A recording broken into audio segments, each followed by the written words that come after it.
이 목회자마다 항상 자기 옆에 두고 자주 읽는 어떤 그 영성 작가들이나 뭐 그런 글들 책들이 있습니다. 저는 주로 헨리 나우엔의 책을 많이 읽습니다. 예, 헨리 나우엔은 하버드 대학교의 교수님이셨고요. 종교학과 교수님이었고 교수 퇴임 후에는 한 작은 장애인 공동체에서 평생 그 남은 평생을 장애우를 돌보다가 그러다가 하나님의 부르심을 받으셨습니다.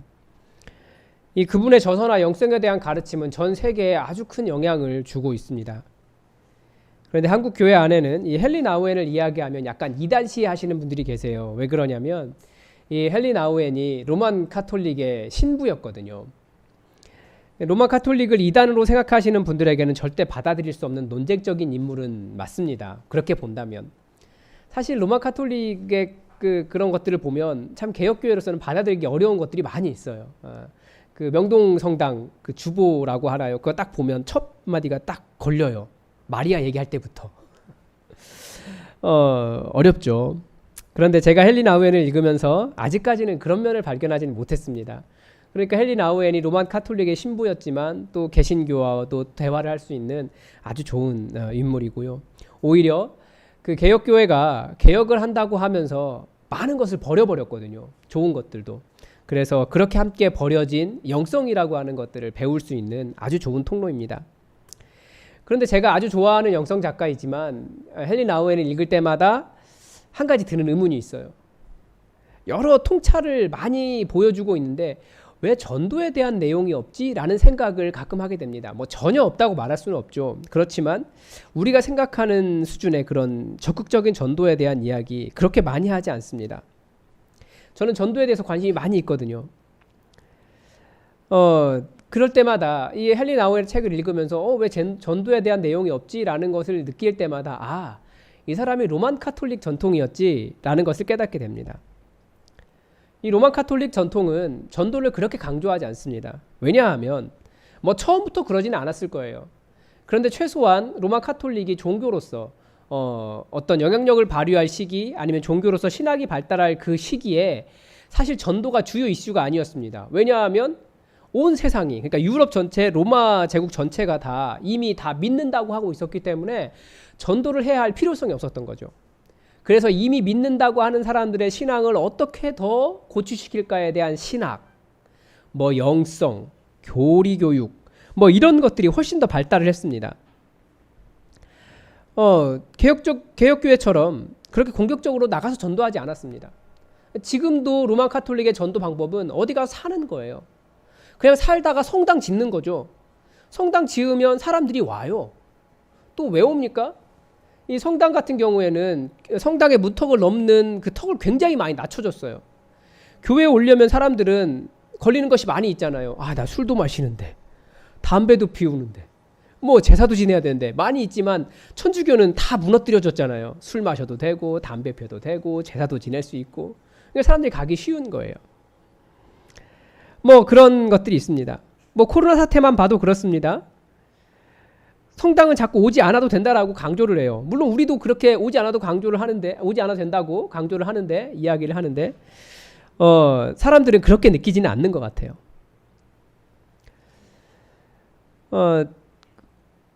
그러면 이 로만 카톨릭의 왜 전도의 개념이 나가 적극적으로 가르치지 않는가? 아까도 말씀드렸죠. 처음부터 다 사회가 전도에 대한 필요가 없었으니까. 그런 세계에서 신앙을 갖는다, 하나님을 믿는다라고 하는 것은 정해진 어떤 단계를 거치는 것이 신앙이었습니다. 그래서 태어나면 제일 먼저 해야 되는 것이 유아 세례 받는 거였고, 또 나이가 차면 그 다음 성례라고 하죠. 칠성제를 하나씩 거쳐서 맨 마지막에 죽기 직전까지 성례를 딱 하면 그러면 자기는 좋은 신앙인이었고 구원받은 사람이었고 교인이었다 이렇게 생각을 하게 되는 거죠. 그런데 그래서 교회가 어려워요. 우리 개신교회는. 왜 그렇습니까? 우리는 어떤 그 규칙들, 규정들, 뭐 세례, 뭐 이런 게 더 중요한 게 아니라 우리는 예수를 믿느냐 그 마음의 변화가 훨씬 더 중요해요. 회심이 중요하고요. 성령의 뜨거운 체험이 있어야 되고요. 성령의 임재 뭐 이런 어떻게 측량될 수 있거나 아니면 어떤 정해진 과정이 아니라 정말 그 개인과 하나님만이 아는 그런 관계 속에서 깊이 하나님을 만나야 우리는 예수 믿는 사람이다 라고 말하는 그런 어려움이 있습니다. 그래서 그리고 또 하나가 개혁교회는, 특히 한국교회는 정말 아무것도 없는 맨 땅에 교회를 세워왔기 때문에 우리는 계속해서 나가서 적극적으로 복음을 전해야만 했습니다. 그런데 사실 이렇게 적극적으로 복음을 전해라 라고 하는 것이 예수님의 가르침입니다. 적극적으로 나가서 복음을 전하라 하는 명령이 사실 예수님 시대에도, 그러니까 예수님이 계셨던 그 예수님 지역이 그 팔레스타인 지역에서도 굉장히 낯선 개념이에요. 왜 그렇습니까? 당시 유대인들, 유다 그 땅, 이스라엘 사람들은 다들 여호와 하나님 믿는다는 사람들이었거든요. 그런데 그들에게 나가서 복음을 전해라? 뭔가 좀 어폐가 있지 않습니까? 그래서 예수님께서 그들에게 나가라 라고 하는 말씀과 이 시대에 나가라고 하는 말씀이 다른 거예요. 가지고 나가야 될 말씀이. 예수님이 그 땅을 봤을 때 그 사람들이 믿는다고 하지만 하나님의 권능과는 아무런 관계가 없었습니다. 하나님의 말씀도 몰랐고 귀신 들려 있었고 기도할 줄도 몰랐습니다. 그렇게 입으로는 믿는다고 하지만 아무런 능력이 없는 시대에, 그 사회에 예수님은 제자들에게 하나님 나라를 가르쳐 주셨고 그들이 나가서 복음을 전함으로써 하나님 나라를 확장시키셨습니다. 그러니까 무슨 말입니까? 로마 카톨릭처럼 어떤 단계를 거쳐서 우리가 믿는 사람입니다 라고 말하는 것에 부족함이 있다는 거예요. 분명하게 하나님을 만나고 성령에 충만하고 말씀을 제대로 알고 하나님께로 돌아와야 되는 개인적인 회심의 변화들이 있지 않으면 우리가 믿는다고 말하는 것이 사실은 굉장히 무의미한 말이 있을 수 있어요. 무의미한 말일 수 있어요. 믿는다고 하지만 착각하는 걸 수 있어요. 뭐 그런 건 다 나중에 이야기하겠습니다. 아무튼 오늘은 이 전도에 대한 사명, 이 사명이 이 시대에는 우리들에게 주어져 있습니다. 분명히 그 시대, 예수님의 시대와는 차이가 있지만 오늘 본문을 통해서 예수님께서 제자들을 파송하시면서 보여주신 어떤 전도의 기본 개념에 대해서 우리가 오늘 배워볼 수 있습니다. 예수님께서 제자들을 파송하시면서 본문 7절은 이렇게 시작합니다. 12제자를 부르사 둘씩 보내시며 더러운 귀신을 제어하는 권능을 주시고, 본문의 첫 번째 두 동사는 부르사 보내시며입니다. 누가 불렀습니까? 예수님이 불렀습니다. 누가 보내셨습니까? 예수님이 보내셨습니다. 왜 보내셨습니까? 예수님을 대신하라고 보내신 거예요. 전도의 첫 번째 개념은 뭡니까? 전도란 바로 예수님을 대신해서 예수님의 이름으로 예수님의 일을 하는 것이 전도입니다. 그래서 전도자 속에는 어떤 자의식이 있어야 됩니까? 내가 또 다른 예수다라고 하는 자의식이 있어야 돼요. 뭐 이만희처럼 내가 그리스도다 이렇게 얘기하는 것이 아니라 나를 통해서 세상에 예수님을 보기 때문에 내가 예수라고 하는 그런 생각 가지고 예수님의 일을 감당해야 된다는 거예요. 이것이 부르셔서 보내심을 받은 사람들, 우리의 첫 번째 사명, 첫 번째 자의식입니다. 그렇기 때문에 우리는 전도자로서 말과 행동을 조심해야 돼요. 항상, 한때만 아니라, 전도할 때만이 아니라 항상 조심하셔야 됩니다. 그리고 언어라고 하는 게 말이 전부가 아니잖아요. 그렇기 때문에 말 이외에 비언어적인 요소가 언어에 훨씬 더 많은 부분을 차지하고 있기 때문에 눈빛, 행동, 마음가짐 다 조심하셔야 돼요. 어떻게까지요? 내가 예수다라고 될 때까지. 우리가 다들 예수님을 생각할 때 무엇을 생각합니까? 인자하신 예수님. 그 말은 곧 나에게도 인자를 요구하는 거예요. 사랑이 많으신 예수님. 나에게서 그 예수님과 같은 모습이 드러나지 않는다면 그러면 우리는 자신을 좀 회개해야죠. 아, 내가 사랑이 없었구나. 우리 예수님을 생각하면 그 눈빛만 봐도 녹아들 것 같은 그 영성의 깊이가 있는 그런 사랑 많으신 예수님 기억하지 않으십니까? 기대하지 않으십니까? 그럼 내가 그런 사람으로 변화되어야 된다는 거예요. 그래서 전도는 복음을 전하는 것이기도 하지만 내가 먼저 변화되는 것도 됩니다. 예수님처럼. 그런데 또 하나는 생각해 봐야 될 것이, 그러면 무엇을 전해야 되는가? 메시지도 우리가 생각해 봐야 돼요. 오늘 본문은 아주 단순하게 예수님의 제자들은 회개하라 라고 전파했다라고 말씀은 가르쳐 줍니다. 아까도 말씀드렸다시피 그 사회는 이미 다 여호와 하나님을 믿는다고 말하는 사회였기 때문에 그들에게 회개하라 라고 하는 메시지와 우리 시대에 회개하라고 하는 메시지는 틀립니다. 그들은 이미 여호와 하나님에 대한 전제를 가지고 있어요. 그게 아니라, 그래서 우리 시대에는 우리가 전해야 될 첫 번째는 예수 그리스도입니다. 예수 그리스도. 우리 메시지의 핵심은 예수 그리스도를 믿게 하는 데 있어요. 그러면 그분의 무엇을 믿게 하는 겁니까? 이 성경이 공통적으로 한 4가지 정도를 이야기하고 있습니다. 복음서든지 서신서든지. 첫 번째가 뭐냐면 그 전에 우리가 복음을 열심히 전할 때 외운 말씀이 있어요. 로마서 10장 10절. 사람이 마음으로 믿어 의에 이르고 입으로 시인하여 구원에 이르느니라. 본문은 사실은 마음, 그 본심을 먼저 강조한 건데 우리는 자꾸 입으로 고백한 것을 더 많이 강조했어요. 그래서 사형이 다 끝난 다음에 영접기도 딱 하면 그 다음부터 우리는 너 예수 믿은 사람 되었어. 너의 구원은 확실해. 절대 의심하지 마. 우리는 이렇게 가르쳤단 말이에요. 그래서 심지어 요즘 청년들은 그렇게까지 조롱을 한다고 하더라고요. 누가 복음을 전하러 오면 그러면 제가 영접기도 해드릴까요? 먼저 놀리는 거예요. 조롱을 하는 거예요. 영접기도 하면 되잖아요. 어차피 예수 안 믿는데 입으로 시인했으니까 끝이냐라고 조롱을 하는 겁니다. 또 이슬람 선교단체 중에 이 잘 알아들을 수 없는 아랍어 영접 기도문을 따라 읽게 하고 맨 마지막에 예수 이름으로 아멘 이걸 따라하게 합니다. 그러면 자신들은 입으로 고백했기 때문에 그 사람이 믿었다라고 이야기하는 거예요.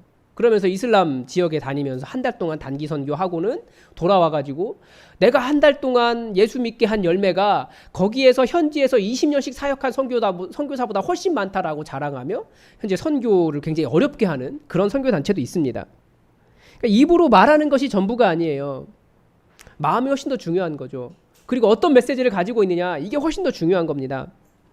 그래서 성경이 가지고 있는 성경이 복음에 대해서 말하고 있는 메시지를 크게 요약한다면 더 많은 것이 있지만 성경 전체가 다 복음의 메시지지만 우리가 한 4가지 정도를 요약할 수 있습니다. 첫 번째는 하나님의 아들이 자신을 비워 종의 형체를 입고 이 땅에 내려오셨다는 겁니다. 하나님이신 그분이 이 땅에 내려오셨다는 거예요. 그래서 복음은 이 땅에서 소망이 없다는 낮은 사람들에게 가난하고 연약하며 권력과 명성과 부와 지위가 없고 예수님의 도우심이 아니고서는 살아갈 수 없는 그 사람들에게 좋은 소식이 되는 겁니다. 예수님께서 오셔서 함께 해주시거든요. 그렇게 되려고 하늘 보좌를 버리시고 내려오셨거든요. 멀리 계신 하나님이 아니라 우리와 함께 계시는 하나님으로 우리에게 오셨거든요. 두 번째는 그분이 십자가에서 모든 인류의 죄를 대신해서 희생제물이 되셨다는 겁니다. 온 세상의 신앙들은 다들 어떤 노력이 필요합니다. 그 종교에서 소위 성공하려면 그 종교의 신의 도움을 받으려면 성공해야 돼요. 선행을 쌓아야 하고 어떤 종교적인 원리들을 잘 지켜야 됩니다. 그래야 복을 받는다고 말하고 그래야 어떤 단계에 이른다고 말해요. 그러나 복음에서는 예수님이 다 하신 거예요. 그래서 복음은 예수님의 그 일을 받아들이고 예수님의 사랑하심과 용서하심, 용납하심을 받아들이는 것만으로도 충분합니다. 그래서 교회에서 가장 비복음적인 생각이 뭐냐면 내가 주일 성수도 했고 11조도 잘하고 직분도 있고 봉사도 많이 하고 교육도 잘 받았기 때문에 나는 교회에서 떳떳하다라고 생각하는 그 생각이 가장 비복음적인 생각입니다. 그러면 자기 공로를 의지하는 거예요. 그건 다른 종교는 하는 거죠. 교회는 그렇지 않아요. 우리는 다 죄인입니다. 죄인이기 때문에 용납받았고 나의 연약함과 나의 부족함 오히려 죄인임을 깨달을수록 그 사람이 더 복음에 합당한 사람입니다. 그래서 교회에는 내가 떳떳해 라고 말하는 사람보다 저는 죄인입니다. 그렇게 겸손한 사람들 때문에 교회가 교회되는 겁니다. 복음이 더 복음되는 겁니다. 세 번째는 그분은 새로워질 만물의 첫 열매로서 사망 권세를 깨시고 부활하셨다는 겁니다. 이것이 복음의 압권이죠. 이것이 사람들이 복음을 믿느냐 믿지 않느냐를 결정하는 부분이에요. 사람이 죽었다가 살 수 있다? 우리 생각으로는 이해가 안 되죠. 성령님이 임하셔서 그 사람을 감동시키며 그 사람의 속사람을 뒤집어 놓을 때까지 잘 믿어지기 어려운 내용입니다. 그러나 우리는 이 믿음 때문에 아직 오지 않은 미래를 믿음으로 살아가고 있습니다. 우리가 발을 디디고 사는 이 땅은 여전히 사망과 어둠의 땅이지만 죄가 가득하고 악이 지배하고 있지만 무엇보다도 다들 죽음이라고 하는 종말을 향해 달려가고 있지만 우리는 그 이후에 다가올 세상을 예수님을 통해서 보았고 그래서 우리도 그 세상을 준비하고 있는 겁니다. 그래서 우리의 소망은 항상 부활에 있어요. 네 번째로 그분이 승천하셨다가 다시 오실 것이라는 겁니다. 우리는 주님이 다시 오실 그날을 기다리고 있습니다. 그날이 있기 때문에 우리는 이 땅에 그리스도인으로 살아가는 지금의 고난을 견디며 또 복음을 전하는 겁니다. 이 네 가지 정도가 성경에서 복음에 대해서 어떤 우리가 메시지를 이야기할 때 다들 공통적으로 이야기하고 있는 겁니다. 그리고 예수님의 복음 사역은 이런 메시지뿐만 아니라 실질적인 회복을 가져옵니다. 예수님께서 제 아들을 보내실 때 그냥 보내신 것이 아니라 귀신을 제어하는 권능을 주셨어요. 복음은 모든 것을 변화시킬 수 있습니다. 불가능하다고 하는 것도 변화시킬 수 있습니다. 귀신이라고 하는 존재, 그 당시까지만 해도 예수님 오시기 전까지만 해도 누구도 쫓아낼 수 없다는 것이었어요. 그러나 예수님의 말씀 한마디에, 제자들의 말씀 한마디에, 명령 하나에 귀신들이 떠나가기 시작했습니다. 이 사회도 마찬가지예요. 교회가 가는 곳마다, 복음이 전해지는 곳마다 실제적인 변화들이 일어났습니다. 불가능하다고, 안 된다고 하는 일들이, 그런 변화들이 일어났습니다. 한국 사회는 무슨 일이 일어났습니까? 교회가 들어오고 주로 가난이 벗겨졌습니다. 또 무지가 벗겨졌습니다. 가르치지 않았는데 가르치기 시작했습니다. 또 차별이 벗겨지기 시작했습니다. 지금 얼마나 좋은 세상이 되었습니까? 물론 여전히 많이 있지만. 또 슬픔과 우울함도 벗겨졌습니다. 사람들의 마음을 만지기 시작한 거죠. 또 음란함이 벗겨졌고요. 깨어진 가정이 회복되었습니다. 이 모든 것이 영적 전쟁 안에 있기 때문에 교회가 가는 곳마다 실제적인 변화들이 일어나고 있는 겁니다. 진정한 복음의 역사는 지금도 이런 일들을 계속해서 해 나가고 있습니다. 이 모든 일들이 예수님이라면, 예수님이 오시면 예수님 그분이 하나님이시기 때문에 믿는 자에게 일어나는 변화들입니다. 그래서 복음은 이런 일들을 행해 나가고 있습니다. 또 하나, 예수님께서 제 아들을 보내실 때 둘씩 보내셨다고 되어 있습니다. 여기서 복음을 전하는 두 번째 개념, 지난주에도 잠깐 말씀드렸고 수요일도 말씀드린 팀전도에 대해서 배울 수 있습니다.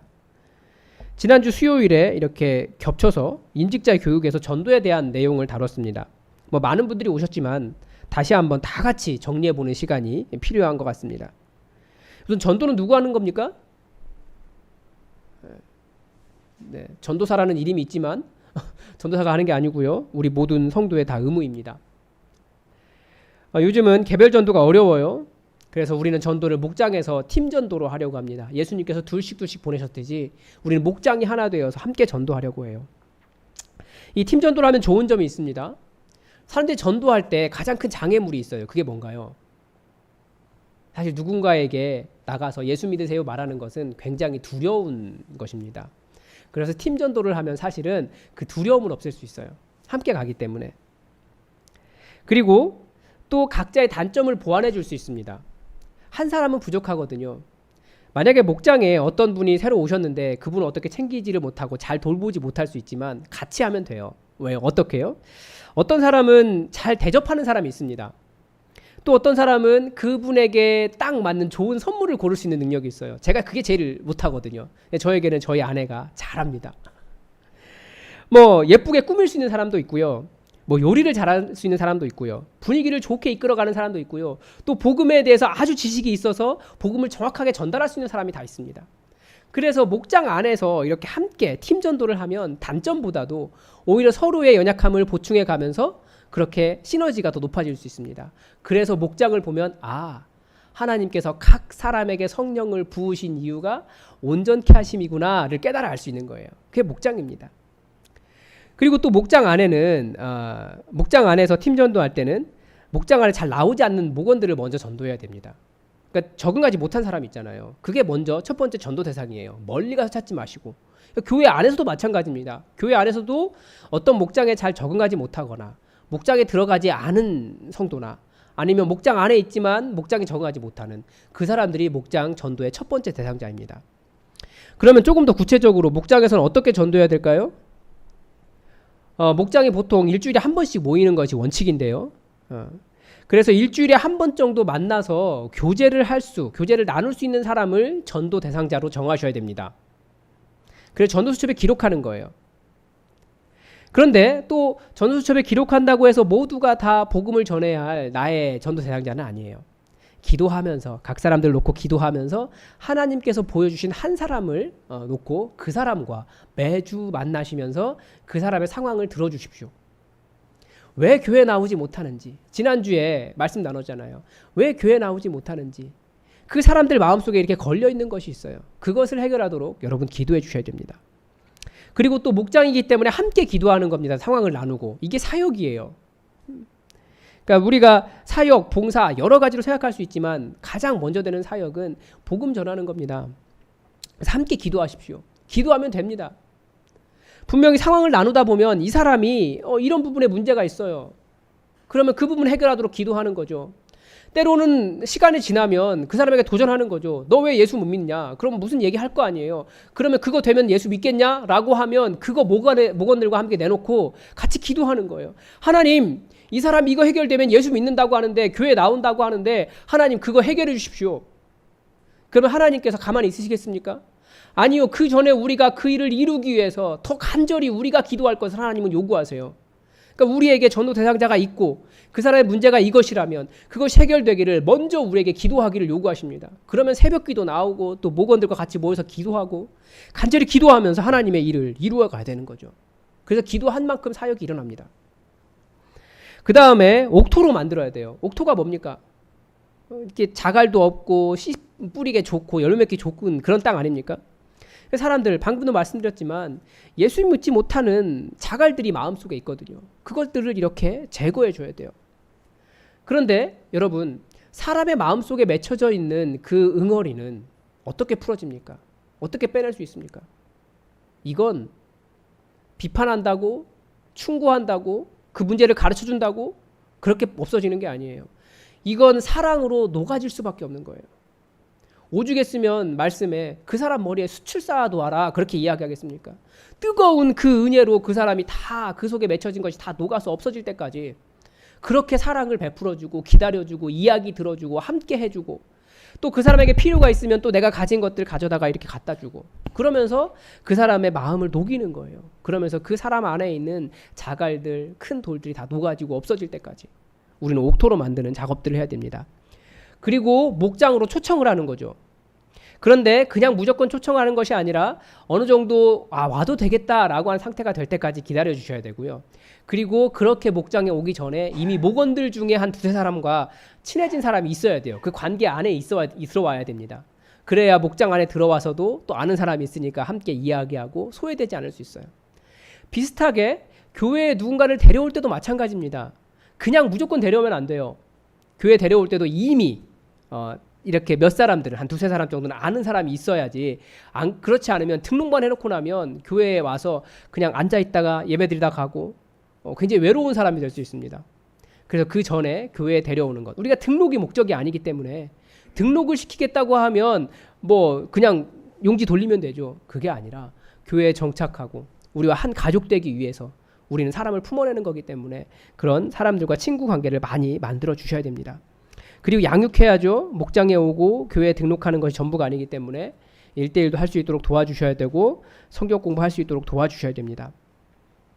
그래서 목장교회는 굉장히 중요한 역할들이 많아요. 식사도 하고 삶을 나누며 교제도 하고 말씀도 나누지만 무엇보다도 전도하는 곳, 그게 사역, 팀 전도하는 곳, 사역하는 선교센터입니다. 예수품안교회라는 이름으로 이 춘천 지역 곳곳에 흩어져 있는 선교센터가 목장교회예요. 그래서 우리는 복음 전하라고 목장교회 하는 겁니다. 그래서 한 사람씩 지금 마음에 품고 있는 전도 대상자가 있지 않습니까? 그들의 상황과 이름과 연락처와 그 모든 상황들과 예수 믿지 못하게 하는 악한 영의 세력들과 그 모든 것을 가지고 목장에서 함께 기도하십시오. 그 기도한 만큼 어떻게 기도하느냐? 하나님 역사가 이루어집니다. 또 예수님께서 제 아들을 파송하시면서 독특한 권면을 하나 하셨습니다. 여행을 위하여 지팡이 외에는 양식이나 배낭이나 전대의 돈이나 아무것도 가지지 말며 신만 신고 두벌옷도 입지 말라라고 말씀하십니다. 그러니까 지팡이 외에는 아무것도 가지지 말라고 이야기한 거예요. 물론 예수님께서 누가복음에서는 예수님께서 십자가 지시기 전에 이제는 전대가 있는 자는 가질 것이요. 그러니까 돈도 가져야 되고 배낭도 그리하고 검이 없는 사람들은 위험하니까 자기의 옷을 팔아서라도 겉옷을 팔아서라도 검을 가지라라고 하는 말씀을 주십니다. 그런데 지금의 파송은 사실 일종의 훈련인 거죠. 어떤 훈련입니까? 전적으로 하나님만을 의지하는 훈련이에요. 전적으로 하나님의 공급하신만을 신뢰하는 훈련입니다. 여기에서 이 훈련 속에서 우리 전도의 또 다른 개념을 배울 수 있습니다.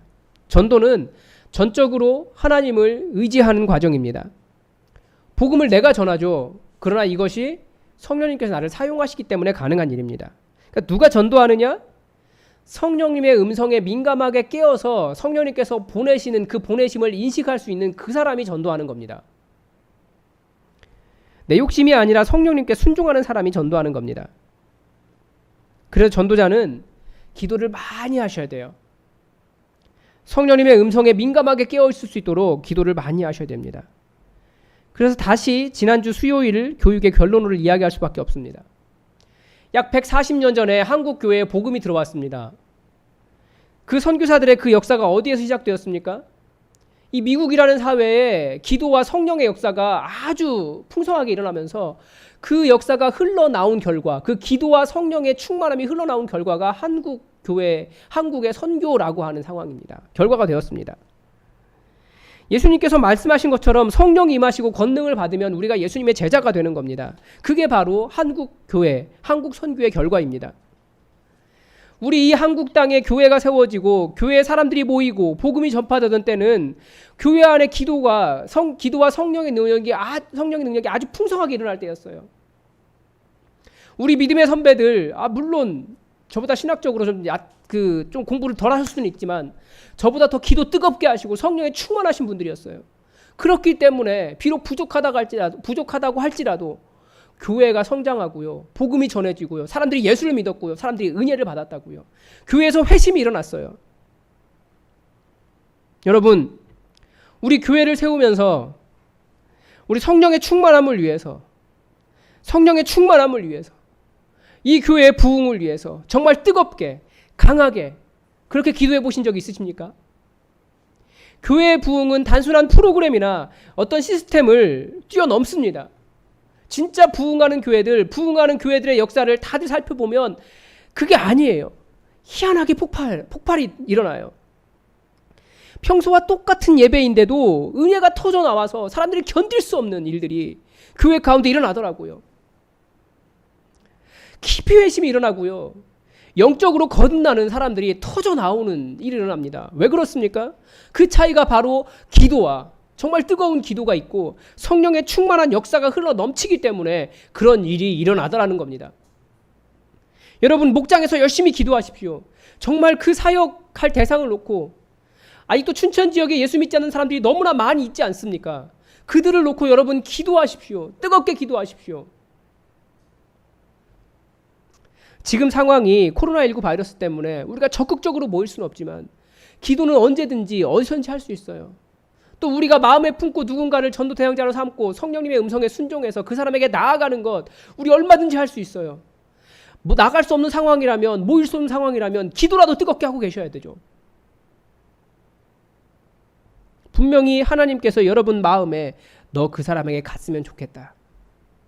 그 사람에게 복음 전했으면 좋겠다. 라고 하는 사람이 분명히 여러분 마음속에 있습니다. 우리가 예수 믿는 사람들이기 때문에 성령님께서 말씀하세요. 그러면 그 사람을 놓고 열심히 기도하십시오. 뜨겁게 기도하십시오. 그리고 나가십시오. 만나십시오. 우리 공동체의 기도가 달라질 때, 성령의 충만함이 달라질 때 진정한 전도가 흘러넘치게 될 겁니다. 오늘 본문은 예수님께서 제자들을 파송하신 결과를 이렇게 적고 있습니다. 제자들이 나가서 회개하라 전파하고 많은 귀신을 쫓아내며 많은 병자에게 기름을 발라 고치더라. 아주 놀라운 열매가 맺혔습니다. 제자들도 예수님과 같은 일을 해냈습니다. 사람들에게 개인적인 회개의 변화가 있었고 귀신도 떠나가고 많은 병자들이 치유가 되었습니다. 기름이 사람을 고치는 것이 아니니까 그건 일종의 상징행위이기 때문에 꼭 기름을 발라야 된다 이렇게 생각하시면 안 돼요. 예수님은 그 침 뱉어서도 이렇게 흙 이겨서 바르기도 하셨고 그랬으니까 그게 중요한 게 아니에요. 그건 상징행위이기 때문에 치유는 하나님께서 하시는 일입니다. 형태가 중요한 게 아니죠. 그런데 이 모든 일이 가능했던 첫 번째 발걸음이 하나 있습니다. 그게 뭡니까? 제자들이 나가서입니다. 나갔기 때문에 이 모든 열매가 맺혔습니다. 그래서 전도의 가장 우선되는 원리는 여전히 나가는 것입니다. 나가면, 나가서 말하면, 나가서 마음에 품으면 열매가 맺힙니다. 이 나가라고 하니까 예전에 했던 것처럼 노방전도를 생각하시는데 그런 나감이 아니에요. 성령님께서 마음에 주시는 그 사람을 향해서 가라라는 뜻이에요. 그리고 그렇게 기도하라는 거예요. 마음에 품어야 되고요. 그러면서 교제해야 되고요. 이야기 나눠야 되고요. 기다리는 거죠. 나가야 열매가 있습니다. 나가면 열매가 있습니다. 이 시대를 사람들이 부흥이 없는 시대라고 이야기해요. 사실 그럴만해요. 교회가 하는 일을 보십시오. 이 코로나 바이러스, 이 순식간에 200명대 후반까지 간 이 사태 이거 어떡할 겁니까? 교회가 잘못한 부분이 있어요. 부흥을 자꾸 없애고 교회 사람들 쫓아내려고 하는 사람들 같아요. 그런데 그래도 여전히 복음의 열매는 나가는 교회, 나가는 사람들을 통해서 맺힙니다. 이 춘천 지역에 아직도 예수 믿지 않는 사람들이 많이 있습니다. 우리를 왜 여기에 세워주셨겠습니까? 복음의 열매 맺으라고. 우리는 보내심을 받기 위해 부름받은 사람들입니다.